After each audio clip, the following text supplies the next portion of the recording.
Welcome to Flipping Tables, where we bring all of our religious thinking to Jesus, who flips the table for his upside-down kingdom. I'm Julie Sexton, and I'll be your host.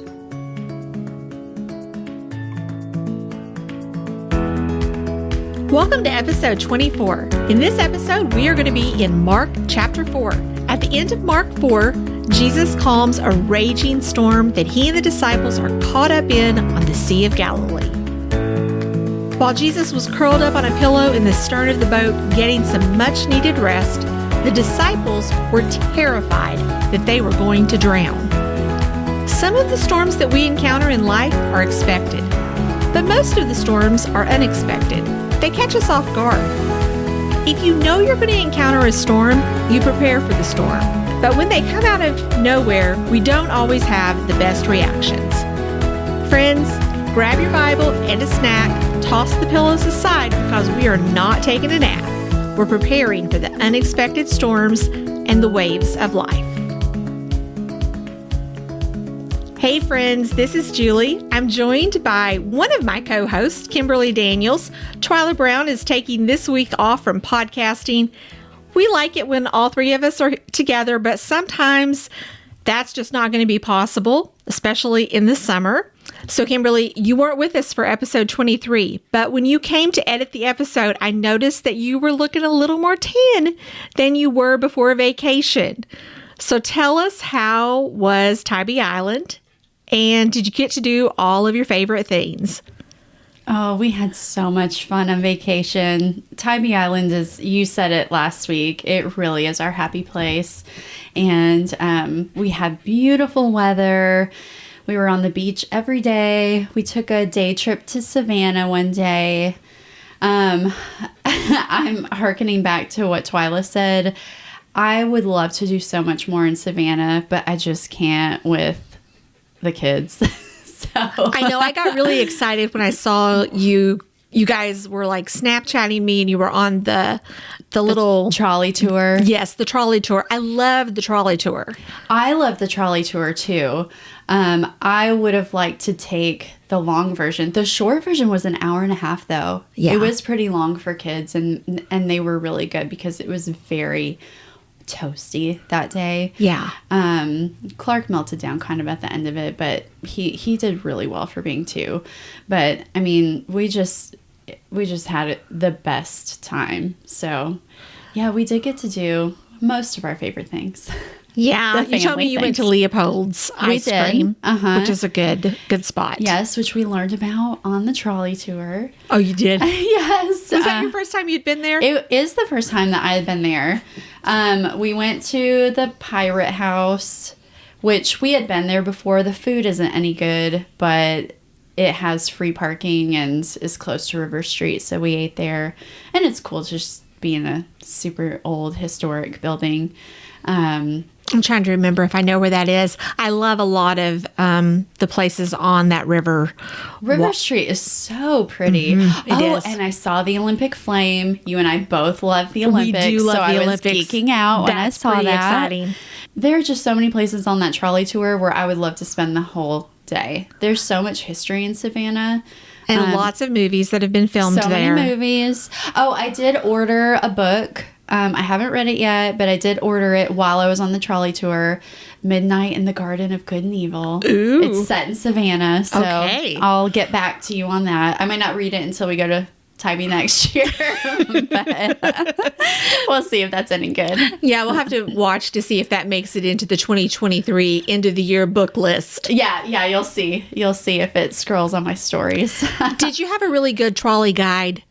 I had an amazing trolley guide. He was a fifth-year Savanian. Oh, I don't know. He had 5 generations deep in Savannah, and he just seemed like, I told Andrew, I was like, I think he's retired, and he just does this out of the joy of his heart, and he knew so much, and he just loved his city, and you could tell.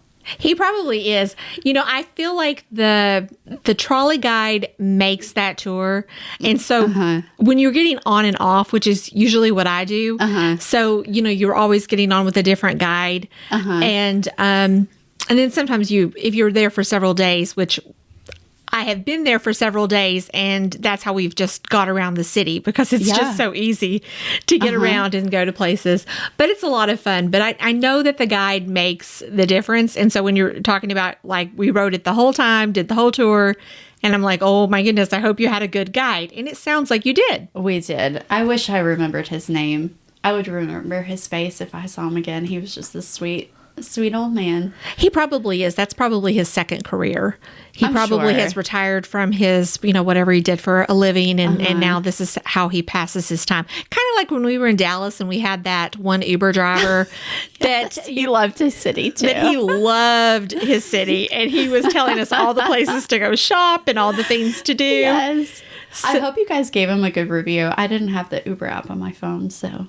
We did. Okay, We did. good. Yeah, that's very important. So I know that you were on board with us talking last week about the challenges that can happen on family vacations. Because vacations with children are not going to be the most relaxing vacations that you will ever take in your life. Do you think that's a fair? Oh, that is such a fair assessment. Every year gets a little easier. Until you have another bonus kid. I know, that third one. We started over, but You had the other two almost in that sweet spot. Yes. Except I got them so scared about riptides that for a hot minute they didn't want to get in the water. But I'm one of those, like, you have to know. Let's talk about it, and then we just move on. Luke couldn't move on, but Elliot was fine. And there were no riptides, so we were okay. But yes, vacations with children are exhausting. They're limited on, you're very limited on what you can do. Once you, surrender, then you can have a little more fun. So I do have a question. Did you get to read any on vacation? Oh my gosh, I read so much. What was really your did. favorite book that you read? Well, I finished a YA novel, a realistic fiction based on a true story called The Light in the Hidden Places. Mm-hmm. It's about, I think her name was Stefania Podgorska. I might not be saying that correctly, but she hid 13 Jews in her little apartment during World War II. And it was a beautiful story. I loved it. I've read several stories, like realistic fiction about World War II this year. Well, I'm reading The Nightingale right now. Right. And it's a beautiful book. It is a beautiful book, but I did just get up to the point. I'm in like maybe up to chapter 24 or something, and one of the friends who was a Jew just got arrested. Oh yeah. Put on the train, and her daughter got gunned down, and it was Oh gosh. it was gut wrenching. I think I cried. I did cry too. Yeah. I gave that book to my mom for Mother's Day. And a couple weeks later, we went to visit, and I walked in her house, and she was crying. And she was like, I'm okay. I just got to the end of that book you gave me. Okay, and so, I think you know this about me, but I usually skip to the end and figure out how it's going to end and stuff. Yes, you've told me. But I've not done that with this book. I've not read any spoilers, which is such a thing that I would do. I am, and Paul said, "You're growing up so nicely, honey. That's so mature of you." But I love the book, and it's really good. But It's a difficult read, but I think it's important for us to read some it's a difficult fiction things. book, but it's based on these events that really happened in World War II, and it, I think it's good to be reminded. Yeah. Of what people endured and went through, and so How resilient they are. Because tie back. Yeah, a little bit of a tie back. And you had sent me a quote from a book, Dangerous Jesus by Kevin Burgess. And I did read that last week. Okay, well, I started it. I haven't finished it, but what I have read has been really good. It was outstanding. Such a good book. So we might have to put that one on the reading list for our book club, maybe. Yeah, we probably will. We're doing that tomorrow, so that's exciting. So I do need to give everybody a quick update because last week I mentioned that we were going to be having a surprise birthday party for my husband. Well, actually, I wasn't having it. It was his family that was having it. He thought we were going to his parents' house for a regular 4th of July cookout, and so... Like you would. Like you would. And because I mentioned it in the podcast, I told Twala, I said, I've got to make sure he doesn't listen to this episode. And don't you know, we live about 20 minutes from his parents, and we get in the car, in his truck, we're driving out there, and all of a sudden, I hear my theme song start, and he starts the episode playing in the truck. And I said, you know what? We just edited this episode yesterday, and I just listened to it. So I'm kind of sick of hearing myself. So why don't you listen to that on your own time and leave me out of it? And which you probably would have said that anyway. I probably would have said that anyway. But it was really funny because it shut it down, and then he was totally surprised, completely unexpected. And we had this fun thing that they had decided to do. First of all, we get to his parents' house. There are happy birthday banners in the living room and hanging from like the second story and all this stuff. He did not even look up, pay attention. He didn't notice that they weren't like red, white, and blue. They weren't Happy Birthday America, none of that stuff. So literally we are all gathered together on the patio. My father-in-law prayed over our meal that we were getting ready to have. And the thing that was going to be done was my father-in-law was going to count 3, 2, 1, and then we were all supposed to sing Happy Birthday. Okay. So it all goes according to plan, and we start singing, and I've got my phone up. I'm taking a video of Paul, and Paul is standing there with the most confused look on his face, and he starts mouthing the words of Happy Birthday, and then all of a sudden, he realized everybody in that circle was looking at him, and he realized what was happening. So I think it was a successful surprise birthday party. I think so. You know, just maybe 6 months early because he's a Christmas baby, and we got it knocked out on another holiday. So it was good. Well, that's sweet. Yeah, my husband's birthday is 1 week before Christmas, so I understand that. It gets overshadowed. Yeah, those December birthdays have it rough. Bless their little hearts. I know. Bless their little hearts. So as we get ready to dive into the lesson, Kimberly, I would love for you to get us started, and I'm going to have you read Mark 4, verses 35 to 41. This is a very familiar Bible story, but I'm praying that today God has a fresh word for each one of us. All right. That day when evening came, he said to his disciples, "Let us go over to the other side." Leaving the crowd behind, they took him along just as he was, in the boat. There were also other boats with him. A furious squall came up, and the waves broke over the boat so that it was nearly swamped. Jesus was in the stern, sleeping on a cushion. The disciples woke him up and said to him, "Teacher, don't you care if we drown?" He got up, rebuked the wind, and said to the waves, "Quiet, be still." Then the wind died down, and it was completely calm. He said to his disciples, "Why are you so afraid? Do you still have no faith?" They were terrified and asked each other, "Who is this? Even the wind and the waves obey him." So Mark includes a little detail about the cushion in the stern of the boat. This is something that neither Matthew or Luke do, and I find the cushion reference interesting. I mean, it really just catches my eye. My eyes are locked on the sleeping head of Jesus because this passage just comes alive to me. I can see him laying in the stern of the boat with his head on a cushion. Curled up on his Tempur-Pedic. His Tempur-Pedic cushion. Do you think that's what it is? Probably not. Probably not. I also think it was probably a pretty wet a pretty wet cushion. It wasn't a very comfortable sleeping spot. But I think one of the things that causes me to notice that is there are a lot of verses that we take out of context that end up on pillows that are sold at our favorite retail shops.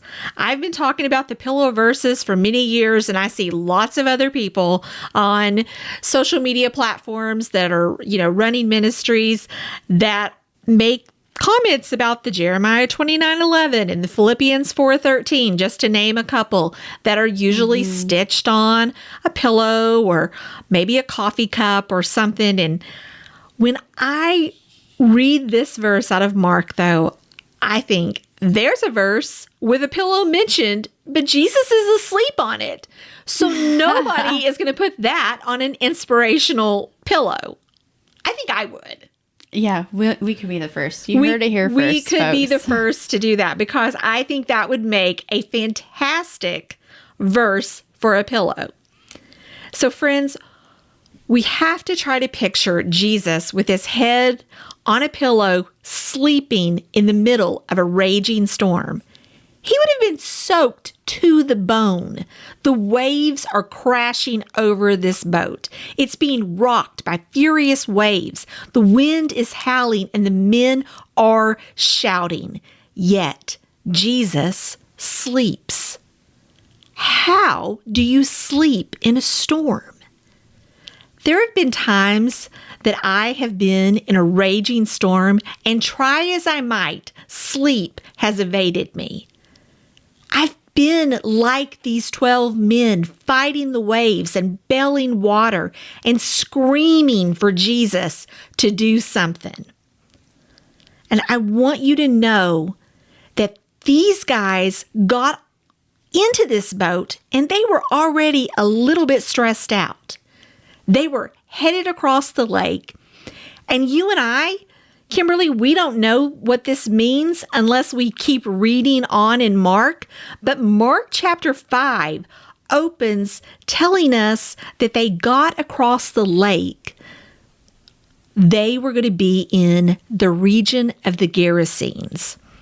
Friends, this was the land of the Gentiles. These young Jewish men didn't travel to the land of the Gentiles. Jesus was taking them somewhere that they didn't want to go. And if we're honest, Jesus takes us places that we would also rather not go. The stress and anxiety that they were feeling swallowed up the tender faith that these young men had. This is very early in their journey of following Jesus. So don't judge them harshly when Jesus asks them, "Why are you so afraid? Do you still have no faith?" But friends, notice, Jesus didn't rebuke them. Jesus rebuked the wind. When the sea was like glass and the wind had stopped howling, Jesus looked at his disciples and he spoke peace into the storm that was raging within them. When Jesus rebuked the wind ran out of breath. When Jesus spoke to his disciples, they were filled with awe and wonder. Yes, they were terrified, no longer of the storm, but they were terrified over the awesome display of power and authority that Jesus had over the natural realm. They had seen Jesus exercise authority over the spiritual realm, but now they saw that Jesus had authority over nature. Kimberly, what did the disciples call Jesus when they woke him up? They called him teacher. Yeah. Teacher is the most common way that Jesus was addressed in the Gospel of Mark. But this is the first time it actually occurs. They called Jesus teacher for the first time in connection with him calming the storm. Mark has been highlighting the authority of Jesus. Remember in Mark 1:22, I think we talked about this maybe in the episode, The Amazing Jesus.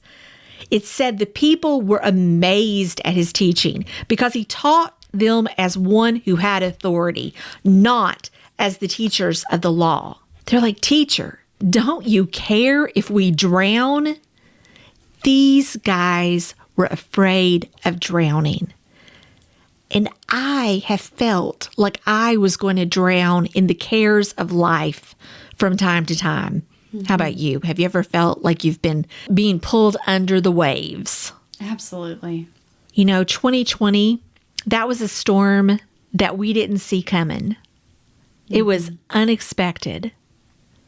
That was the first wave that my family endured that year. We had a couple of other unexpected waves. And like everybody else, I was hopeful that 2021 was going to be smooth sailing. Mm-hmm. I mean, that's what we were all hoping for, right? Oh, yeah. We thought, like, if we could just get to the end of this calendar year, turn the calendar. If anybody actually still has a paper calendar, I'm old school. I like a paper calendar over my desk. So I love flipping that over. But we make goals and we make resolutions and we have all these hopes and dreams that we want to see come to pass in the new year. A fresh start. A fresh start. It just feels fresh. And that's what I was hoping was going to happen in 2021. But 2021 was not going to be smooth sailing either. My husband has an autoimmune disease. As the clock was winding down on 2020, his health was actually spiraling downward. I was still trying to ignore the fact that we might be headed to a real crisis with his health, but I kept praying and hoping and still trying to stay optimistic that 2021 was going to be different. So what you could say, friends, is we were both having an unexpected and an expected. And it was expected because he's been sick since 2012 with this autoimmune disease. Even a familiar storm sometimes takes an unexpected turn. Suddenly, he was no longer able to work or power through. He needed immediate, urgent medical treatment. We felt as though we were drowning, and it seemed possible. Though it went against our theology, it seemed like maybe Jesus was asleep. Maybe Jesus was curled up on a pillow. We, in this season, had to go to a new colorectal surgeon, and I remember standing at this desk with a mask on and a plexiglass between us and the receptionist. And I was explaining to her that we didn't have insurance because she was asking for the insurance card. You work in medicine. I know that not in your hospital setting, but, when you go to the doctor, you're always asked, even if you've been there 1,000 times, we need your insurance card. We need all this stuff. And I was explaining to this receptionist that we didn't have insurance, that we would be paying for it. And the receptionist said, "Don't worry about it. You'll be able to get COVID relief insurance." And I didn't believe her. But she was correct. Because of COVID, there was emergency relief insurance that was available to everyone with no strings attached. And Paul would go on to need a series of surgeries, one right after another. And eventually, in a few months, he would be put on a top-tier medicine that would actually put him in remission. And what I learned was Jesus was not asleep. He turned one of the roughest storms of our lives into an incomprehensible blessing. All those unanswered prayers for healing and help that we had cried out, they had all been hanging in the balance until the COVID storm brought us the Lord's answer to our prayers. I always choose a word for the year.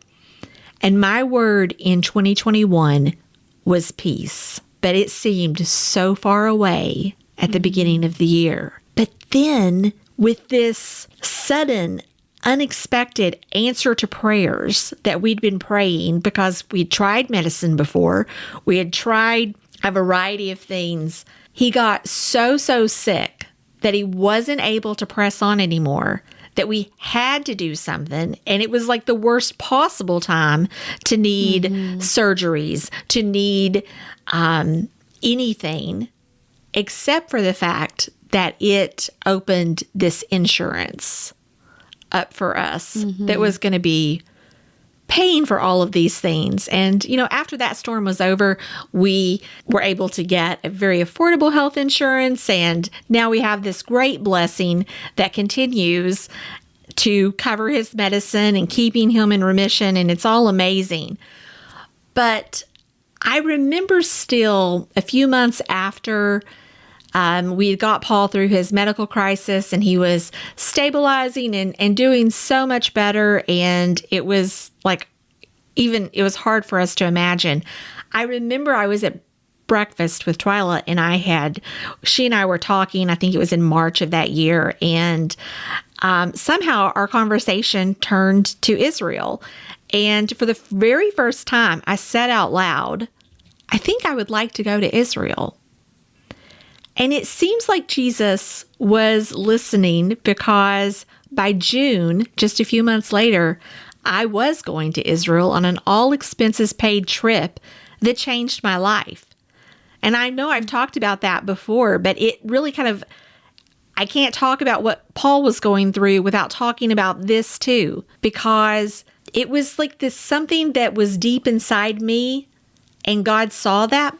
But it wasn't a crisis. It wasn't anything that I felt like I needed. It was just something that I wanted. He took care of what Paul needed, and he took care of what I wanted. And it really changed the course of my life since that trip. But, Israel is the place where you say shalom instead of hello. And so it's like you're being washed in peace. And it was such a gift of peace. The gift of God was peace to me, and the peace of God transcends understanding. We shouldn't have been able to go. We've talked about that before. Israel was still closed to tourism.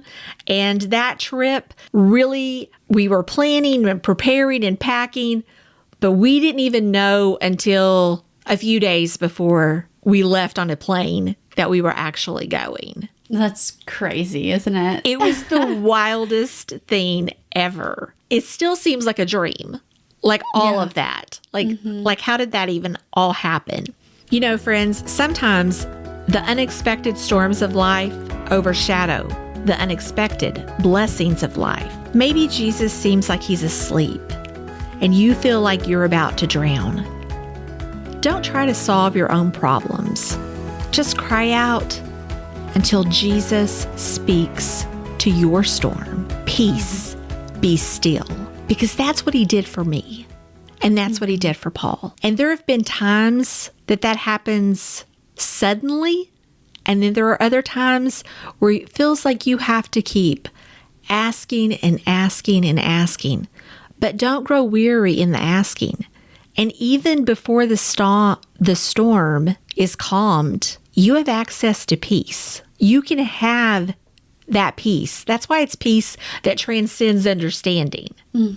Yeah. When you talk about this, I knew kind of on the surface that some of this was going on. My family was going through storms that started in 2021 because I remember Clark was born in 2021. And when did all of this with Paul start? In 2021. It was or in 2020. Or when was his first surgery? It was in January. Okay. He had a long recovery. He did, because we had over about 5 weeks, he had 3 different surgeries. Right. And when did Clark, he had a medical emergency. So he had just made it to a month, and that's significant in the medical world because if you get a fever before you're a month old, then it's a neonatal fever, and they have to do like this whole workup, spinal tap, all that. And I noticed that Clark, he was kind of snorting a little bit. And I was like, oh, well, it's okay. He's past a month. Yeah. And so he slept through the night. And then the next day, he got a fever. And so I took him to the doctor. There wasn't really anything she could do. She tested him for everything that she could there. But she just said, as we were walking out the door, just so you know, if something happens overnight, because of course it was a Friday afternoon, then you go to UK. And I was like, yeah, I know that, You're like, I work here. Yeah. I know what goes on. Yeah. My mom and dad were visiting, and they saw that Clark wasn't feeling well, and they could just tell it was going to be a long night for us. So they offered for Elliot and Luke to spend the night with them. I was so thankful for that because, we had to make that call in the middle of the night. It seems like it's always at 3 a.m. Always. It's always 3 a.m. Andrew had been saying, like, we should just go. We should just go. And I knew that if we went, what was going to happen. So I was just thinking, if we can just make it through the night at home, then we can avoid, just a lot of poking and prodding. But anyway, we ended up having to go to the hospital, and he just kept getting sicker and sicker and sicker. And we were so tired. When you have a 1-month-old, you're not fresh as a daisy anyway, but it had been days since we had slept, and he ended up in the ICU. And I remember Andrew and I, this is like an abbreviated version of it, but Andrew and I looked at each other, and we saw that he was just going down and further down and further down, and he ended up on it was sort of a ventilator. We looked at each other, and we had to say, like, if he doesn't make it through this, is God still good? And he did. And I'm so thankful for that, because I know, I work there. I know that there are kids that don't make it through that. But you talk about peace. I remember standing over his bed in the hospital, and it felt like a holy place. Yeah. I knew so many people were praying for him, and I just felt this peace over us. That I didn't know what the outcome was going to be, but I just knew that Jesus was there with us. Yeah. And that actually was kind of the beginning of a really stormy season for us. We had a really rough 2021 into 2022, just with lots of life events that we didn't see coming. And I don't really want to get into all of that right now, but you were there for it. Yeah. And just a lot of unexpected things, but also a lot of blessings too. Yeah, I didn't pick a word for 2021, but you had just had a baby. Yeah. So you were just trying to get your sea legs under you with having a new baby. Yeah. And then to be like suddenly cast into this unexpected sea of just uncertainty. Yeah. Yeah, a lot of uncertainty. And we couldn't even come to the hospital to be there to support. I remember I brought you food, and I had to like wait out front for Andrew to come down to the car, and it absolutely broke me to see him, because he's such a like vibrant, fun guy. And he just looked like he had been in battle. And he comes to my car, and he just breaks down, and he's crying on the sidewalk, and I'm crying in my car, and I'm thinking, God, where are you? You have to come through. Yeah, I mean, like, you just gave me this baby, and now that, this is going to happen. And like I said, like, we had to make some decisions before before things happened, you know, and thankfully, I mean, Clark is here. He's alive. He's adorable, so cute, such a fun little guy. He is so fun. He is so fun. And mischievous. He is really cute.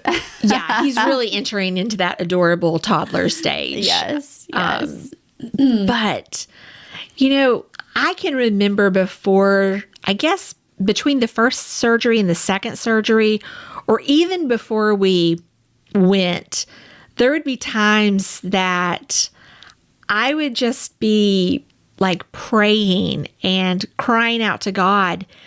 And I just knew that Jesus was with us. Mm-hmm. Like I knew that there was a peace in the midst of this storm. And I knew that the Lord could do something. And I didn't know. Like there were times that I didn't know whether Paul lost a lot of weight and looked really bad and could hardly eat. And I thought, I don't know if he's going to make it through this. And then what's going to happen? But Paul was very confident, and he had a peace about him too. But I know that it was just from the Holy Spirit, that the Lord's peace was just keeping him calm and helping him through. It was, you know, it's a tense time. You know, you're like, and so when I like read this passage and I think about the disciples, the turmoil that they were in, and you know, that was a short period of time. And you went over something that was somewhat extended. We went through an extended period of time, and I understand why they felt like they felt, because I felt that way. Yeah. And I feel like for me, it doesn't take much to wear me down. Yeah. You know, it really doesn't, if we're just being honest. Well, you had just had a baby. But I mean, just in life in general. Well, no, sure. But I was going to say that, you know, the holidays are like always so busy and jam-packed. And we had been on a vacation between Christmas and New Year's. So we were coming off of that too. So, you know, we were already kind of worn down, and I could tell that he was getting much more worn down than usual from his illness. And so it was a rough time. Yeah. But well, and that's the thing. And we see this in this story too. It's not just one thing. It was several things. It was several things. Yeah. Yeah. And when you read it, if you read it like a story, you can almost see it coming. I mean, there's some foreshadowing and, right. You know? Well, because Mark does drama. Yes. And so he kind of builds the thing. And, you know, I try to imagine, I'm like, was Jesus like really, really asleep? Or was he fake sleeping? I mean, the man had to be soaked to the bone. He had probably was laying in water. If you've been in this, any kind of a... Well, we all know someone who can sleep through anything. I think of my brother. My brother would be like, he has literally done this before. He'll be like, I think I'm going to take a nap. And then 10 seconds later, you hear him snoring. You know? How do people do that? I don't get it. Right. I do remember. I just imagine him being like, I'm just going to go to sleep. And then he slept. And then he's just asleep. Yeah. And, you know, Jesus was working really hard and probably not getting a lot of time. Usually those boat rides were probably good times for him to catch a little sleep. Right. Let these guys do some sailing. But I remember one time when you mentioned your brother, and it made me think about my brother. We took my brother bowling when he was a little kid. He was probably 5 or 6. And we went to this bowling alley, and he fell asleep on the way to the bowling alley. And my parents literally carried him inside and laid him on a little makeshift blanket kind of thing. And he slept the whole time we were at the bowling alley. And we got home, and the next morning he woke up and he was mad because we didn't go bowling. And we were like, you slept through the whole thing. Maybe he wasn't 5 or 6. Maybe he was more like 4. I don't know. I have to ask my mom. But yeah, some people can sleep. I can't. I'm a light sleeper. We've talked about I don't sleep in cars. I don't sleep well on planes. I don't. It takes me a hot minute to go to sleep at night. I do confess I usually have to have a little bit of TV on in the background that makes me go to sleep. And I know that that's a terrible habit, but hey, it's what I do. We all have terrible habits. Right? If I was reading, we would probably just end up sleeping with the light on all night. But who knows? So, well, I hope, friends, as you've listened to this conversation, that you have been, encouraged and strengthened by maybe our testimonies about some difficult storms that we've gone through. And, we could probably share so many stories, but I just want you to know that the Lord sees you where you're at in your storm, and you don't have to try to solve your own problems. Just keep crying out to Him. Mm-hmm. Well, let's talk about bright spots. Do you have a bright spot? Well, I mean, my whole vacation was a bright spot, but we did discover something new. Oh, yeah? We went to a little bubble tea place. How fun. It was so fun. I was trying to think of something to do during Clark's nap one day, and I saw there's like a strip with a bunch of different restaurants, ice cream places, little arcades and things like that. And I was like, Luke, I saw this place that said bubble tea. Let's go try it out. And so we went, and he got like this bright green one, and I got Earl Grey with lychee popping bubbles.